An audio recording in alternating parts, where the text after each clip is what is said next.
गुरुदेव भगवान की जय। प्यारे कृष्ण कन्हैया लाल की जय। श्री लिंग महापुराण 56वां अध्याय। सोम चंद्रमा की स्थिति एवं गति का निरूपण, चंद्रकलाओं के ह्रास तथा वृद्धि का वर्णन। सूत जी बोले, चंद्रमा वीथियों में स्थित नक्षत्रों में चलता है। उसके रथ को 3 पहियों वाला तथा दोनों ओर घोड़ों से युक्त जानना चाहिए। यह 100 अरों अर्थात 100 तीलियों वाले 3 पहियों से युक्त है एवं श्वेत वर्ण वाले उत्तम पुष्ट दिव्य जुए से बिना नथे हुए और मन के समान वेग वाले 10 घोड़ों से समन्वित है। श्वेत किरणों वाले श्वेत चंद्रमा श्वेत रंग के अंबुमय 10 घोड़ों सहित देवताओं तथा पितरों के साथ इस रथ से चलते हैं। सूर्य से दूर स्थित यह शुक्ल पक्ष के आदि के क्रमशः बढ़ता रहता है। दिन के क्रम से यह निरंतर शुक्ल पक्ष से अंत तक वृद्धि को प्राप्त होता है। सूर्य इस चंद्रमा को विकसित करता है। देवतागण कृष्ण पक्ष में इसको पीते हैं। देवताओं के द्वारा यह 15 दिन तक पिया जाता है। सूर्य अपनी सुषुम्ना नामक एक किरण के द्वारा क्रमशः इसके एक एक भाग को पूर्ण करते हैं। इन सूर्य के तेज से चंद्रमा का शरीर विकसित होता है। ये पूर्णिमा तिथि को पूर्ण मंडल वाले होकर श्वेत वर्ण के दिखाई पड़ते हैं। इस शुक्ल पक्ष में दिन के क्रम से चंद्रमा बढ़ते रहते हैं। तत्पश्चात कृष्ण पक्ष की द्वितीया से प्रारंभ करके चतुर्दशी तिथि तक देवता लोग चंद्रमा के जल में मधुर शुद्धामृत का पान करते हैं। वह अमृत सूर्य के तेज से आधे महीने तक चंद्रमा में भरा रहता है। उस अमृत को पीने के लिए पूर्णिमा तिथि को पूरी रात सभी देवता पितरों तथा ऋषियों के साथ चंद्रमा के पास स्थित रहते हैं। कृष्ण पक्ष के आदि से सूर्याभिमुख चंद्रमा की पी जाती हुई कलाएं क्रमशः क्षीण होती जाती हैं। वसु 8, रुद्र 11, आदित्य 12 तथा अश्विनी 2 ये 33 देवता एवं इनके पुत्र पौत्र रूप 3300 तथा 33,000 देवता चंद्रमा का पान करते हैं। इस प्रकार दिन के क्रम से देवताओं के द्वारा चंद्रमा का पान किए जाने पर आधे महीने तक पान करके वे श्रेष्ठ देवता अमावस्या तिथि को चले जाते हैं। उसके बाद उसी अमावस्या तिथि को पितृगण चंद्रमा के पास स्थित होते हैं और शुक्ल पक्ष की प्रतिपदा तक बचे हुए अमृत का पान करते हैं। अंतिम कला के रूप में 15वें भाग के शेष रहने पर अपराह्न में पितृगण चंद्रमा के पास आ जाते हैं और उसकी जो कला बची रहती है उसका पान 2 कला वाले समय अर्थात 2 घड़ी तक करते हैं। अमावस्या तिथि को किरणों से निकले हुए स्वधामृत को पीते हैं। इस प्रकार अमृत पीकर महीने भर की तृप्ति प्राप्त करके वे चले जाते हैं। प्रत्येक पक्ष के आरंभ में 16वें दिन चंद्रमा की वृद्धि तथा क्षय का होना बताया गया है। इस प्रकार पक्ष में चंद्रमा में होने वाली यह वृद्धि सूर्य के कारण होती है। बोलो वृंदावन बिहारी लाल की जय। 57वां अध्याय। बुध आदि ग्रहों के रथ का स्वरूप, ग्रह नक्षत्रों एवं तारागणों द्वारा ध्रुव का परिभ्रमण, ग्रहों का स्वरूप विस्तार तथा उनकी गति का निरूपण। सूत जी बोले, हे ऋषियों, चंद्रमा के पुत्र बुध का रथ जल, अग्निमय और पिशंग वर्ण वाले सुंदर 8 घोड़ों से युक्त है। दैत्यों के आचार्य बुद्धिमान शुक्र का रथ पुष्ट, विभिन्न वर्णों वाले तथा पृथ्वीमय 10 घोड़ों से युक्त कहा गया है। मंगल का रथ सुवर्णमय परम सुंदर एवं 8 घोड़ों वाला है। बृहस्पति का रथ सुवर्णमय है तथा 8 घोड़ों से युक्त है। शनैश्चर का रथ लोहे का बना हुआ है और वह काले वर्ण वाले जलमय 10 घोड़ों से युक्त है। राहु केतु का रथ 8 घोड़ों वाला कहा गया है। वे सभी ग्रह वायु रश्मियों के द्वारा ध्रुव से बंधे हुए हैं। इसके द्वारा घुमाए जाते हुए वे यथा योग चलते हैं। जितने तारे हैं उतनी ही वात रश्मियां हैं। वे सब ध्रुव से बंधे हुए हैं और स्वयं घूमते हुए उस ध्रुव को घुमाते हैं। बात चक्र से प्रेरित तारागण अंगार चक्र के समान घूमते हैं। चूंकि इन ग्रह नक्षत्रों का वहन वायु करता है, इसलिए उसे प्रवाह कहा गया है। ग्रहों तथा तारागणों के साथ नक्षत्र तथा सूर्य सब के सब चक्र रूप में उन्मुख एवं अभिमुख होकर आकाश में स्थित हैं। ध्रुव के द्वारा नियंत्रित वे सब ध्रुव की प्रदक्षिणा करते हैं। वे धुरी रूप ईश्वर ध्रुव को देखने के लिए आकाश में भ्रमण करते हैं। सूर्य का व्यास 9000 योजन कहा गया और इस प्रमाण के अनुसार उनके मंडल का विस्तार 3 गुना है। चंद्रमा का विस्तार सूर्य के विस्तार से 2 गुना बताया जाता है। उन दोनों के बराबर होकर राहु नीचे से चलता है। मंडलाकार बनी हुई पृथ्वी छाया को लेकर राहु का तीसरा बड़ा स्थान है, जो अंधकारमय है। योजन के प्रमाण से शुक्र का व्यास तथा मंडल चंद्रमा के व्यास एवं मंडल का 16वां भाग कहा गया है। आकार में बृहस्पति को शुक्र से 1/4 कम कहा गया है। विस्तार के प्रमाण से मंगल तथा शनि बृहस्पति से 1/4 कम है, अर्थात मंगल एवं शनि विस्तार में बृहस्पति के 3/4 हैं। बुध विस्तार तथा मंडल में उन दोनों का 3/4 है। तारा नक्षत्र रूप जो पिंड है, वे विस्तार तथा मंडल में बुध के तुल्य हैं। तत्ववेत्ता को चंद्रमा से युक्त उन नक्षत्रों को ऋक्ष नाम से जानना चाहिए। छोटे छोटे असंख्य तारे तथा नक्षत्र परस्पर 5, 4, 3 एवं 2 योजन की दूरी पर हैं। सबसे ऊपर अत्यंत छोटे तारामंडल हैं, जो केवल 2 योजन विस्तार वाले हैं। उनसे छोटे तारे नहीं हैं। उनके ऊपर 3 ग्रह शनि, बृहस्पति तथा मंगल जो दूर की यात्रा करने वाले हैं, उन्हें मंद गति वाला जानना चाहिए। उनके नीचे 4 अन्य बड़े ग्रह सूर्य, चंद्रमा, बुध तथा शुक्र हैं, जो तेजी से चलने वाले हैं। तारागण उतने ही करोड़ हैं जितने सभी ऋक्ष नक्षत्र हैं। ऋक्ष मार्ग में उनकी भी स्थिति ध्रुव के नियंत्रण से ही है। 7 घोड़ों वाले सूर्य का अनुक्रम से नीचोचत्व अर्थात नीचा तथा ऊंचा होता रहता है। जब सूर्य उत्तरायण मार्ग में स्थित होते हैं और चंद्रमा पूर्ण मंडल में होते हैं, तब सूर्य कुछ अस्पष्ट किरणों के साथ उच्चत्व के कारण शीघ्र दिखाई पड़ते हैं। जब सूर्य दक्षिणायन मार्ग में स्थित होते हैं, तब वे नीचे वाली बीथी में रहते हैं। पृथ्वी की रेखा द्वारा ढका हुआ सूर्य उससे नीचे होता है। पूर्णिमा तथा अमावस्या के दिन यथा समय दिखाई देता है, क्योंकि यह शीघ्र अस्त हो जाता है। अतः नए चंद्रमा की तिथि अमावस्या पर चंद्रमा उत्तरायण में होता है। यह दक्षिण मार्ग में दिखाई नहीं पड़ता, क्योंकि नक्षत्रों के गतियोग के कारण यह चंद्रमा सूर्य के अंधकार से ढका हुआ होता है। सूर्य तथा चंद्रमा विषुवत स्थानों पर समान काल में अस्त एवं उदय होते हैं। उत्तरायण में पूर्णिमा तथा अमावस्या तिथियों पर ज्योतिष चक्र का अनुसरण करने वाले इन दोनों को बिना किसी अंतर के उदय तथा अस्त होने वाला जानना चाहिए। जब सूर्य दक्षिणायन मार्ग में स्थित होकर चलता है, तब वह सभी ग्रहों के नीचे से गुजरता है। उस समय चंद्रमा अपने मंडल को विस्तृत करके उस सूर्य के ऊपर चलते हैं और संपूर्ण नक्षत्र मंडल चंद्रमा से ऊपर भ्रमण करता है। नक्षत्रों से ऊपर बुध, बुध से ऊपर शुक्र, शुक्र से ऊपर मंगल, मंगल से ऊपर बृहस्पति, उस बृहस्पति से ऊपर शनि और उससे ऊपर सप्तऋषि मंडल विद्यमान है। 7 ऋषियों के ऊपर ध्रुव की स्थिति है। उस परम विष्णु लोक को जाकर मनुष्य पाप से मुक्त हो जाता है। 200,000 योजन दूरी पर ग्रह नक्षत्र तारों से ऊपर यथाक्रम सभी ग्रह और दिव्य तेज से युक्त चंद्रमा, सूर्य दिन रात भ्रमण करते हुए सदा नक्षत्रों से जुड़े रहते हैं। वे ग्रह नक्षत्र तथा सूर्य कभी नीचे, कभी ऊंचे और कभी सीधी रेखा में स्थित रहते हैं।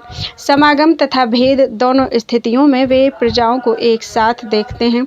ऋतुएं 6 कही गई हैं। वे सब 5 प्रकार से आती हैं। एक दूसरे पर आश्रित होने के कारण ये परस्पर जुड़ी होती हैं।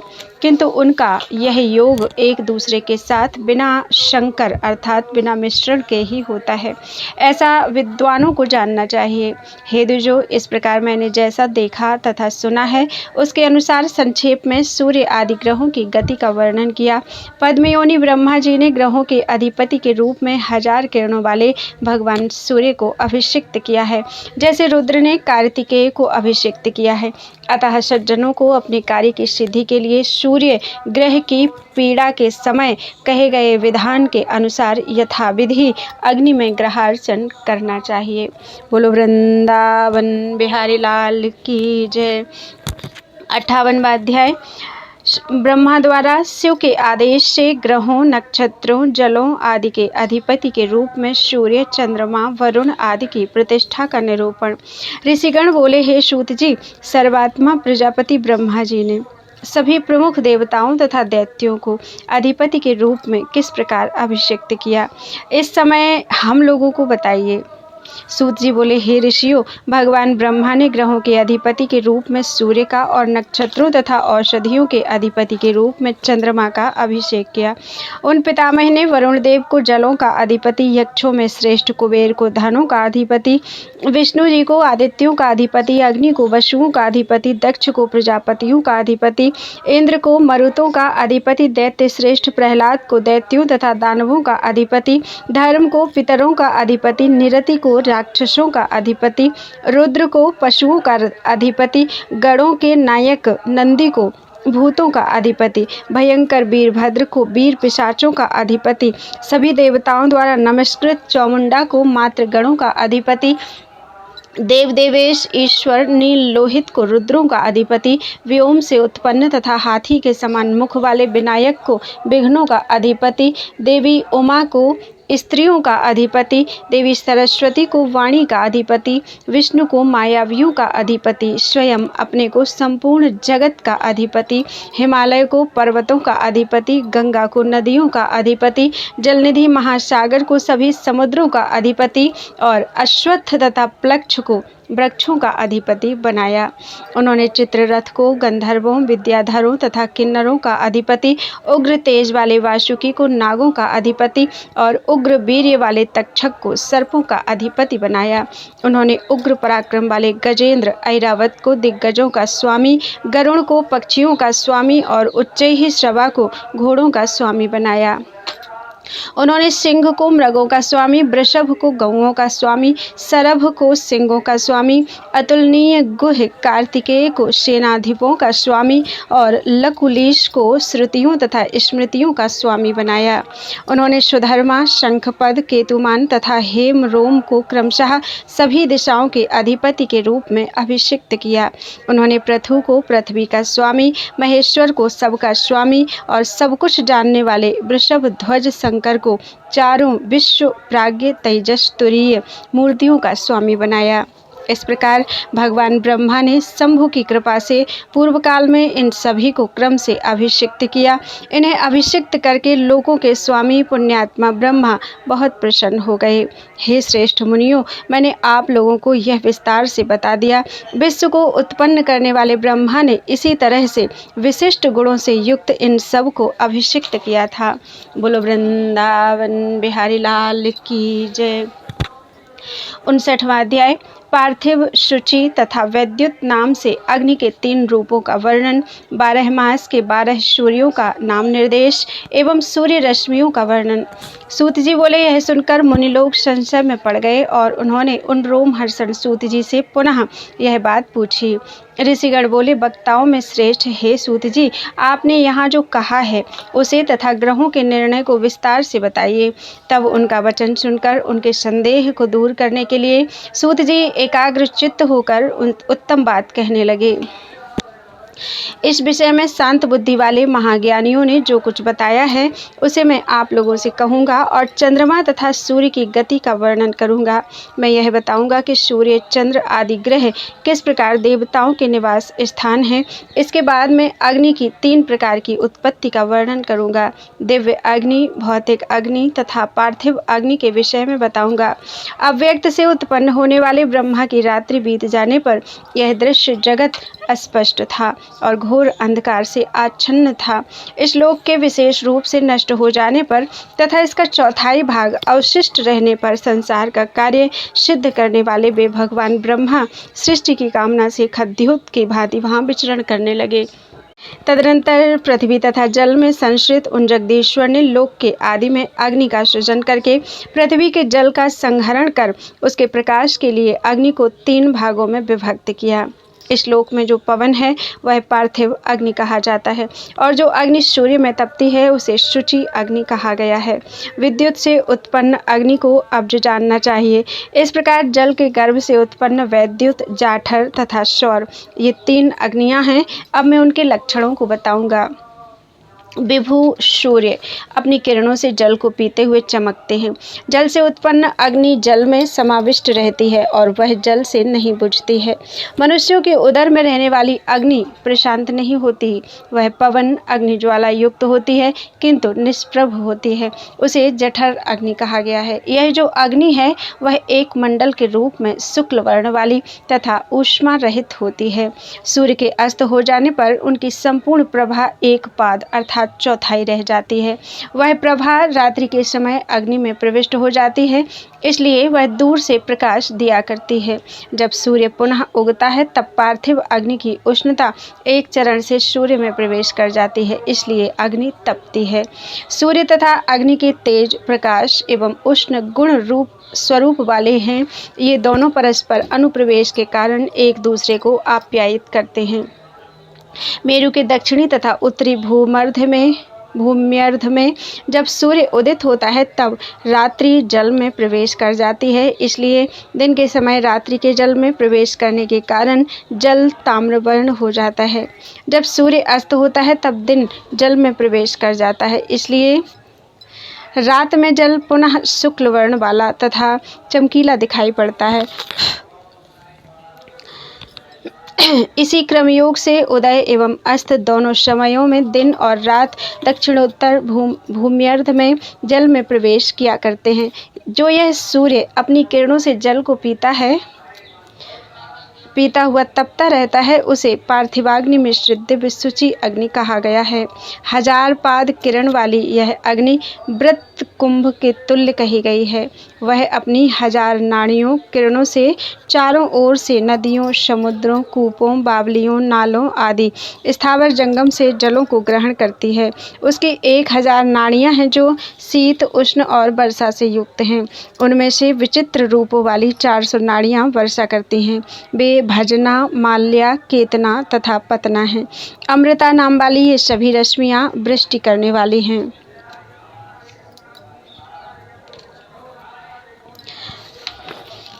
300 हिमवाहिनी नाड़ियां हैं। वे रेशा, मेघा, वात्स्या तथा ह्लादनी हैं। चंद्रभा नाम वाली वे सभी रश्मियां हिम का सर्जन करने वाली हैं और पीत आभा वाली हैं। शुक्ला, ककुभा, गौ तथा विश्वभृत ये रश्मियां शुक्ला नाम वाली हैं। ये सब 300 रश्मियां ऊष्मा उत्पन्न करने वाली हैं। चंद्रमा उन तीनों किरणों के द्वारा मनुष्य, पितृगणों तथा देवताओं का भरण करता है। वह मनुष्यों को औषधि से, पितरों को श्रद्धा से और सभी देवताओं को अमृत से तृप्त करता है। वह सूर्य वसंत तथा ग्रीष्म में 300 किरणों से तपता है। वर्षा तथा शरद में 400 किरणों से वर्षा करता है और हेमंत तथा शिशिर में 300 किरणों से हिम छोड़ता है। इंद्र, धाता, भग, पूषा, मित्र, वरुण, अर्यमा, अंशु, विवस्वान, त्वष्टा, पर्जन्य और विष्णु ये 12 सूर्य हैं। वरुण माघ मास में सूर्य हैं एवं पूषा फाल्गुन मास में सूर्य हैं। अंशु चैत्र मास में सूर्य होता है और धाता वैशाख मास में सूर्य होता है। इंद्र ज्येष्ठ मास में सूर्य होता है और अर्यमा आषाढ़ मास में सूर्य होता है। विवस्वान श्रावण मास में और भग भाद्रपद मास में सूर्य कहा गया है। पर्जन्य आश्विन मास में सूर्य होता है और त्वष्टा कार्तिक मास में सूर्य होता है। मित्र मार्गशीर्ष मास में सूर्य होता है और सनातन विष्णु पौष मास में सूर्य होता है। सूर्य संबंधी कर्म में वरुण की 5000 रश्मियां होती हैं।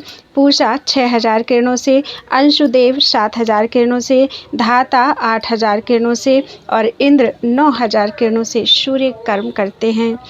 विवस्वान 10,000 किरणों से गमन करता है और भग 11,000 किरणों से गमन करता है। मित्र 7,000 रश्मियों से तपता है। त्वष्टा 8,000 किरणों से युक्त कहा गया है।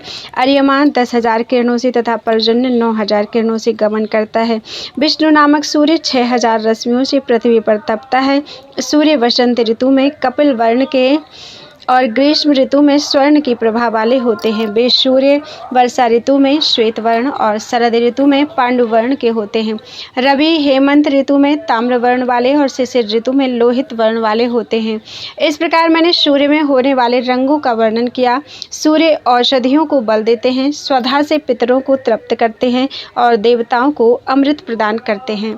इस प्रकार वे उन तीनों को 3 वस्तुएं देते हैं। इस प्रकार सूर्य की वे हजारों किरणें लोक कल्याण करती हैं। शीत, उष्ण तथा वर्षा करने वाली ये किरणें लोक में पहुंचकर भिन्न भिन्न रूप धारण करती हैं। शुक्ल वर्ण वाला तथा देदीप्यमान यह मंडल सूर्य नाम वाला है। यह नक्षत्रों, ग्रहों एवं चंद्रमा की प्रतिष्ठा का कारण है। चंद्रमा, नक्षत्र तथा ग्रह इन सभी को सूर्य से उत्पन्न जानना चाहिए। चंद्रमा नक्षत्रों का अधिपति है और शिवजी का बायां नेत्र है। स्वयं सूर्य शिवजी के दाहिने नेत्र हैं। वे इस लोक में लोगों को ले जाते हैं, इसीलिए ये नयन कहे जाते हैं। बोलो वृंदावन बिहारी लाल की जय। त्वदीयं वस्तु गोविंदं तुभ्यमेव समर्पयेत्।